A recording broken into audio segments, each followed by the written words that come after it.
नोरमा group, जो सोचता है वो करता है। आपके अपने सपनों का आशियाना।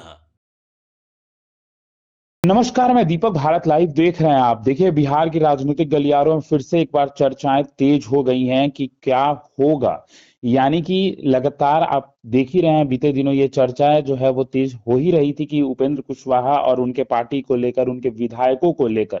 लेकिन ये भी आपको बेहतर तरीके से पता है कि आज उपेंद्र कुशवाहा ने प्रेस कॉन्फ्रेंस बुलाया है, और वो भी मौर्या होटल में। यानी कि कुछ तो बड़ा होने वाला है।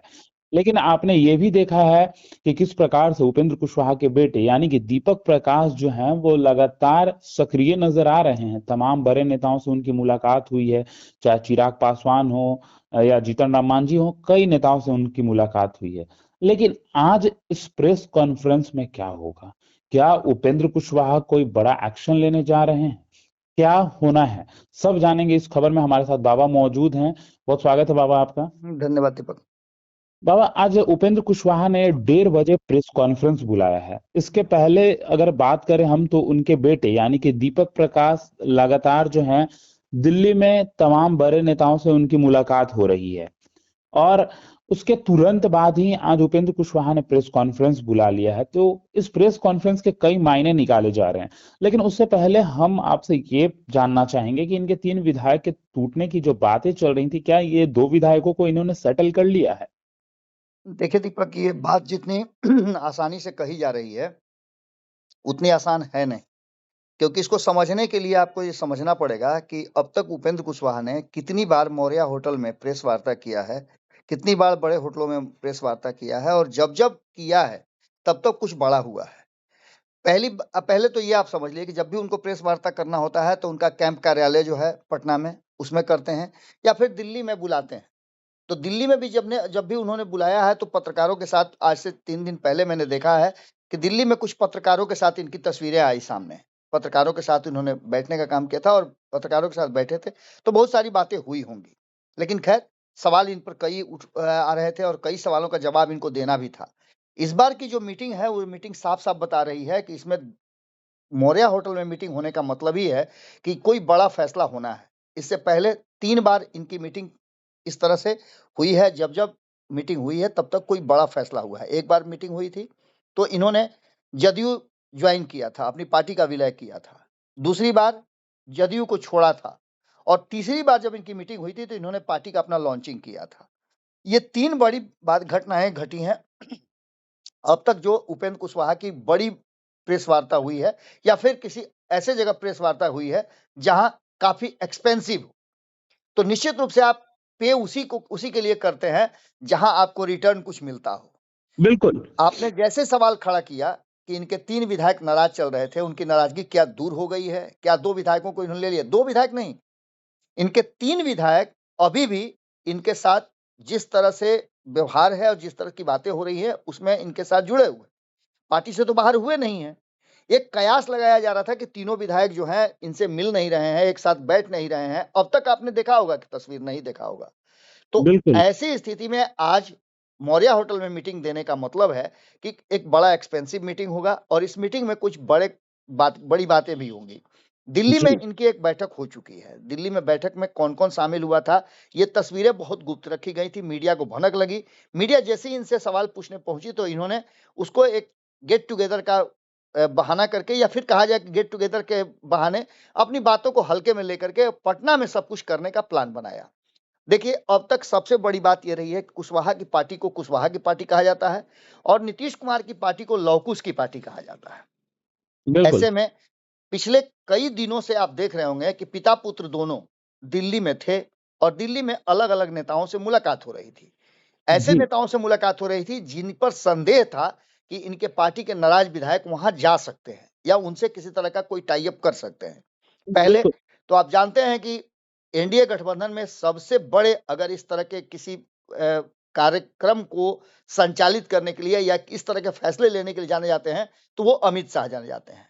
जब एलजेपी टूटी थी तब भी आपको याद होगा कि अमित शाह का ही नाम उसमें सबसे पहले आया था, जी। कि अमित शाह ने रातों रात सब कुछ करा दिया और रातों रात ही लोक जनशक्ति पार्टी कई खंड में विखंडित हो गई। जी। दूसरी तरफ अमित शाह से दीपक प्रकाश का मुलाकात करना। हालांकि उनका तो एक और मकसद भी है, क्योंकि उनके पास जो पंचायती राज विभाग है उसी विभाग के वो मंत्री भी हैं। तो एक बिल्कुल मुलाकात तो इस बहाने भी हो सकती है, लेकिन भीतर खाने से जो बातें निकल के आ रही है कि दीपक प्रकाश के जरिए कहीं ना कहीं उपेंद्र कुशवाहा ने एक नई पीढ़ी को सामने लाने का प्रयास किया है। अब इसमें उपेंद्र कुशवाहा से पीठ के पीछे थे कि नहीं थे, पर्दे के पीछे उनका क्या रोल था। मुलाकात में उनकी तस्वीरें आजकल नहीं आई हैं। पहले आपने देखा होगा कि माधव आनंद और उपेंद्र कुशवाहा की तस्वीरें दिल्ली से वायरल हुआ करती थी। अब उस जगह उपेंद्र कुशवाहा के बेटे ने ले लिया है। अब माधव आनंद उस जगह नहीं जाते हैं, माधव आनंद को पर्दे के पीछे रखा गया है। ऐसी स्थिति में जब उनकी मुलाकात वहां अमित शाह से होती है, फिर उनकी मुलाकात की तस्वीरें वायरल होती हैं चिराग पासवान के साथ, क्योंकि चिराग पासवान की पार्टी में भी ये बात आप सुने होंगे कि बार बार कहा जा रहा था कि कई विधायक हमारे साथ आने के लिए तैयार नजर आ रहे हैं। जी। कई विधायक ऐसे हैं जिन लोगों के लिए उपेंद्र कुशवाहा ने नहीं बल्कि चिराग पासवान ने खुद जाकर के चुनाव प्रचार किया था। रामेश्वर महतो की बात कर लीजिए, माधव आनंद की बात कर लीजिए, इन दोनों के चुनाव प्रचार में उपेंद्र कुशवाहा की भूमिका क्या रही सबको पता है। तो वहीं आपको बिल्कुल यह भी पता होगा कि उसमें चिराग पासवान की क्या भूमिका रही। चिराग पासवान ने अपने विधायकों का, अपने उम्मीदवारों से ज्यादा इनको तरजीह दी और इनके चुनाव क्षेत्र में जाकर के इनके जीत में एक बड़ा रोल निभाया है। ऐसी स्थिति जी। में आप समझ सकते हैं कि दीपक प्रकाश की ये मुलाकात उस सिलसिले में भी हो सकती है, या इसलिए भी हो सकती है कि युवा नेताओं की एक टीम बन रही है, उस टीम का हिस्सा आप दीपक प्रकाश खुद को बना रहे हो। ये भी एक हो सकता है, क्योंकि नितिन नवीन अभी अभी आपको पता है कि युवा अध्यक्ष बने हैं। अपनी पार्टी के अध्यक्ष उधर चिराग पासवान हैं। इसके अलावे संतोष सुमन से भी उनकी मुलाकात हुई पटना में। आपको याद होगा कि लिट्टी चोखा आयोजन किया गया था, लिट्टी विथ माझी, उसमें जी। दीपक प्रकाश भी गए थे, तो यहाँ उनसे भी मुलाकात हुई थी। एक नई जो पीढ़ी का एक नया जो नेक्सस बन रहा है, जिसमें आपने देखा होगा कि ये युवा पीढ़ी के लोग एक साथ जुड़ रहे हैं, ये तो एक कहानी है ही।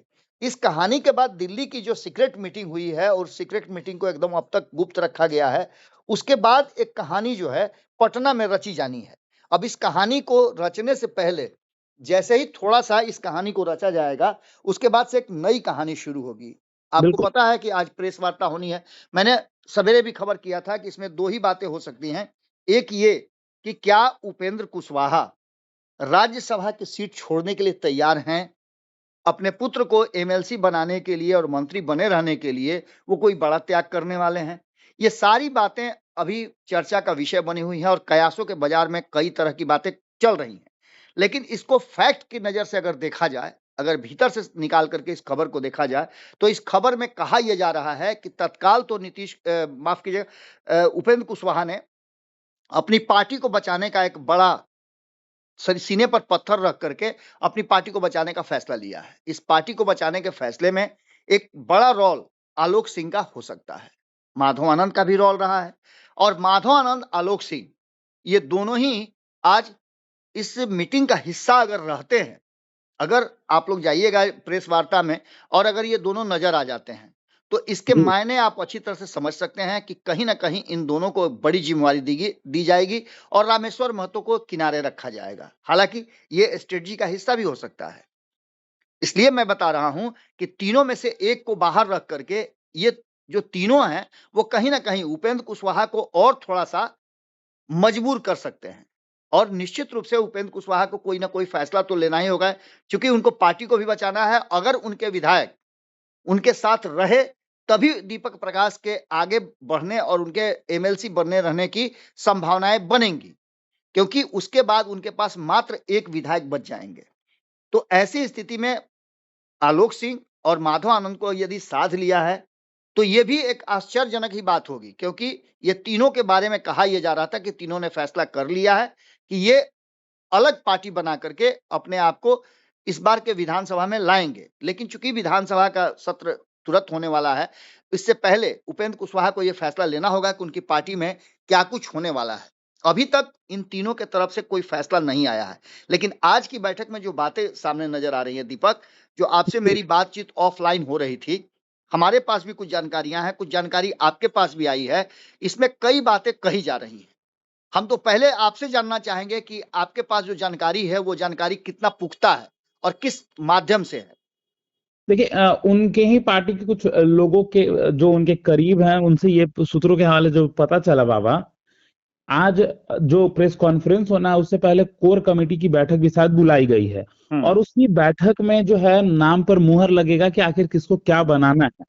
अब ये देखना दिलचस्प होगा कि जैसा कि आपने भी बताया कि जो इनके 3 विधायक हैं, जिसमें अभी एक विधायक अभी भी बागी चल रहे हैं, और रामेश्वर महतो, और बाकी 2 विधायक जो इनके हैं, इनके साथ तो तस्वीरें जो है इन्होंने साझा कर कहीं ना कहीं ये संदेश देना चाहा कि अब सब कुछ ठीक चल रहा है।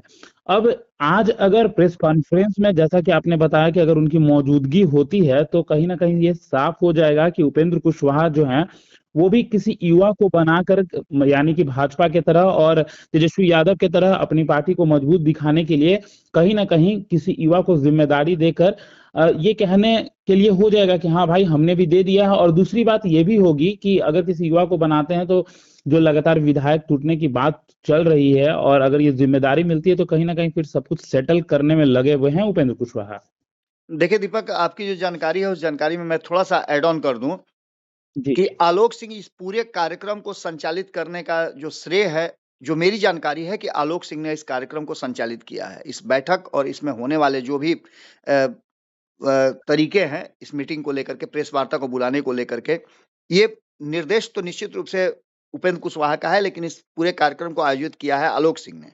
इससे पहले भी आलोक सिंह कई बार लिट्टी चोखा पार्टी और वगैरह वगैरह आयोजित कर चुके हैं। चुनाव से पहले भी उन्होंने इस तरह का अभियान चलाया था, और जिसको कहीं ना कहीं इसमें माधव आनंद की भी भूमिका रहेगी। तो सीधी तौर पे ये बात कही जा सकती है कि जो परिस्थितियां बनी हैं उसमें अगर तीनों के तीनों अगर एक साथ नहीं होते हैं तो ऐसी स्थिति में उन पर दल बदल कानून का डंडा भी चल सकता है। इन सारी बिल्कुल। परिस्थितियों को देखते हुए मुझे जो लग रहा है कि आज उपेंद्र कुशवाहा इस कोर कमेटी की बैठक जो दिल्ली में बातें फाइनल हुई होंगी, एक बार फिर से उसे पटना में पुख्ता किया जाएगा, और प्रेस वार्ता से ठीक पहले हो सकता है कि किसी को कार्यकारी, चूंकि कार्यकारी अध्यक्ष बनाने का एक फैशन आपने देखा होगा चल निकला है। बिल्कुल। इसकी शुरुआत नीतीश कुमार ने की, और नीतीश कुमार के कार्यकारी अध्यक्ष पिछले कई वर्षों से कार्यकारी अध्यक्ष ही हैं। उसके बाद आपने देखा कि भारतीय जनता पार्टी ने भी अचानक से नितिन नवीन को कार्यकारी अध्यक्ष बना करके फिर अस्थायी अध्यक्ष बनाया। इधर आपने राजद में भी देखा कार्यकारी अध्यक्ष का सिलसिला चल रहा है। बिल्कुल वही कार्यकारी आपको अध्यक्ष। बता रहे हैं कि आज हो सकता है 3 नाम जो मुझे नजर आ रहे हैं, उसमें से एक नाम दीपक प्रकाश, दूसरा नाम माधव आनंद, और तीसरा नाम आलोक सिंह। आलोक सिंह, माधव आनंद और दीपक प्रकाश को कोई नई जिम्मेवारी दी जा सकती है। अब इस जिम्मेवारी में कहां कंफर्टेबल है माधव आनंद, क्योंकि माधव आनंद इससे पहले, इस चुनाव से पहले पार्टी के नंबर 2 हुआ करते थे। उपेंद्र कुशवाहा बिना उनके, आप कहीं भी आप देखिएगा, जितनी भी तस्वीरें आज तक आपको मिली होंगी किसी भी नेता से मुलाकात की, तो उसमें माधव आनंद जरूर रहे हैं, लेकिन पिछले बिल्कुल। कुछ महीनों से ऐसा देखने को नहीं मिल रहा था। तो क्या माधव आनंद को वो पार्टी का कमान सौंपेंगे? एक सवर्ण को सौंपना आसान नहीं होगा, क्योंकि उनकी पार्टी कुशवाहा की पार्टी कही जाती है। अब तक आपने देखा होगा कि उन्होंने जो फैसले लिए हैं, इससे पहले भी उन्होंने फैसला लिया था, उस फैसले पर भी वो कहीं ना कहीं, इसके बाद मदन चौधरी को साइड करना भी आसान नहीं होगा, क्योंकि उनका भी एक बड़ा वर्ग है, वोट वर्ग है। उनके साथ क्या होगा? चुनाव हार भी गए हैं, तो उनको पार्टी में बनाए रखने के लिए उनकी कुर्सी छीनना भी, प्रदेश अध्यक्ष के रूप में कार्यकारी प्रदेश अध्यक्ष उनको बना करके रखे हैं। ये सभी चीजें कहीं ना कहीं उमड़ घुमड़ करके और विभिन्न सूत्रों से घूमती हुई हमारे तक आ रही हैं।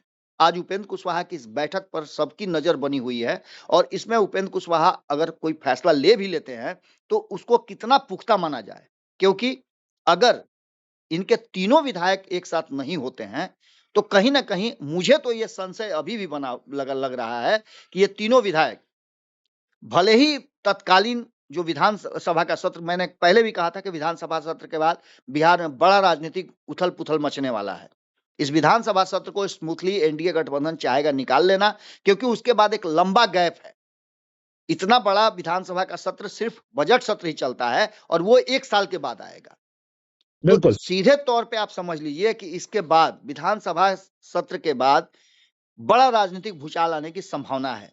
मुझे तो ऐसा भी लगता है कि कहीं ऐसा ना हो कि इस कार्यक्रम में ही कुछ भंडोल हो जाए, लेकिन इसकी संभावनाएं कम नजर आती हैं। उपेंद्र कुशवाहा मजे हुए राजनीतिक खिलाड़ी हैं। कई बार उन्होंने फ्रंट से लीड किया है, कई बार कई तरह की उनकी पार्टी टूटी भी, पार्टी का विलय भी हुआ, उसके बाद फिर से खड़ा हुए। तो निश्चित रूप से राजनीतिक रूप से काफी समृद्ध है उपेंद्र कुशवाहा, और इन सब चीजों से वो निपटने का हाल जानते हैं। कई बार आपने देखा होगा कि खेमा बदला, गठबंधन बदला। आज की मीटिंग इसलिए भी ज्यादा इंपॉर्टेंट है कि इस मीटिंग के तुरंत बाद 2 दिन के बाद ही विधानसभा का सत्र शुरू हो जाएगा और उस बिल्कुल विधानसभा के सत्र में क्या कुछ निकल के सामने आएगा, ये भी देखना दिलचस्प होगा। आज की मीटिंग काफ़ी अहम है, हम चाहेंगे कि इस पर नज़र बना के रखिए। लेकिन एक बात तो तय मान के चलिए कि प्रदेश अध्यक्ष और कार्यकारी राष्ट्रीय अध्यक्ष, ये 2 कुर्सी मुझे नज़र आ रही है कि किसी न किसी को सुपुर्द करेंगे उपेंद्र कुशवाहा और उसके बिल्कुल। बाद की कहानी क्या होती है, ये देखना दिलचस्प होगा। तो फिलहाल इस खबर में इतना ही। बने रहिए हमारे साथ और क्या कुछ होगा एक एक पल का अपडेट जो है आपको भारत लाइव देता रहेगा। उपेंद्र कुशवाहा क्या कुछ आज बड़ा करने वाले हैं, 1:30 बजे उस प्रेस कॉन्फ्रेंस में क्या होगा, सब कुछ जानने के लिए भारत लाइव से जुड़े रहे और बने रहे हमारे साथ। धन्यवाद। आपके सपनों को हमने सजाया है, ई होम्स पैनोरमा को हमने बनाया है। ई होम्स मेरा एक सपना था जिस पे मैं पिछले 4 साल से काम कर रहा था। हमने जो बनाया है वो सबने है माना। ई होम्स पैनोरमा में हो आपका भी आशियाना। और फाइनली हमने 2021 में इस प्रोजेक्ट को लॉन्च किया। बहुत लोग अप्रिशिएट कर रहे हैं कि पूर्णिया जैसे शहर में, बिहार के, एक तो बिहार की बात करें उसमें भी पूर्णिया जैसे छोटे जगह में इस तरह का लाइफस्टाइल देना, ये सुन के हम लोगों को बहुत अच्छा लगता है। ई होम्स में हमने कुछ और भी किया है, जैसे हम जिस जगह में रह रहे हैं हमारे फैमिली सिक्योर हो, उनको सिक्योरिटी का ध्यान में रखा है। आपकी सुविधा और सुरक्षा आपके लिए खास है, ये आपका विश्वास है। इसमें आर्टिफिशियल इंटेलिजेंस का 7 लेयर सिक्योरिटी का हमने इस्तेमाल किया है। लस ग्रीन कैंपस को बनाया है। यदि हमारा बाउंड्री वाल है तो वो वर्टिकल गार्डन है। ये जितनी भी फैसिलिटी होता है एक इंटरनेशनल टाउनशिप में, ई होम्स है, ये हम लोग विश्वास नहीं कर पा रहे हैं। जो भी हमारे मित्र दोस्त या जो भी हमारे बाहर के बाहर आते हैं तो हम लोगों को बहुत अच्छा सुनने को मिलता है और बहुत अच्छा क्रेडिट मिल रहा है। वो सारा हमने सिर्फ एक बिल्डिंग नहीं बनाया, हमें एक बहुत अच्छा लाइफस्टाइल दिया ई होम्स में, और मेरा एक सपना था जिसको मैं आज फुलफिल होते हुए देख पा रहा हूँ। ये आपका आवास है। ई होम्स पैनोरमा में अब आपका निवास है। E Homes Panorama, luxurious lifestyle redefined. Panorama group, जो सोचता है वो करता है। अगर ये वीडियो पसंद आई और वह बिहार के राजनीति और बिहारियत से सरोकार रखेनी तो सब्सक्राइब बटन दबा के चैनल के सब्सक्राइब कर ली। ओजे एगो घंटी बा, ओकरा बटन दबा देला से कुल सटीक और मारक खबर रुआ मुफ्त में मिल जाई। अगर रुआ पत्रकारिता के हमनी के नया प्रयोग में सहयोग कर चाहतानी तो ज्वाइन बटन दबा दी। पेटीएम नंबर नोट कर ली 9386816700।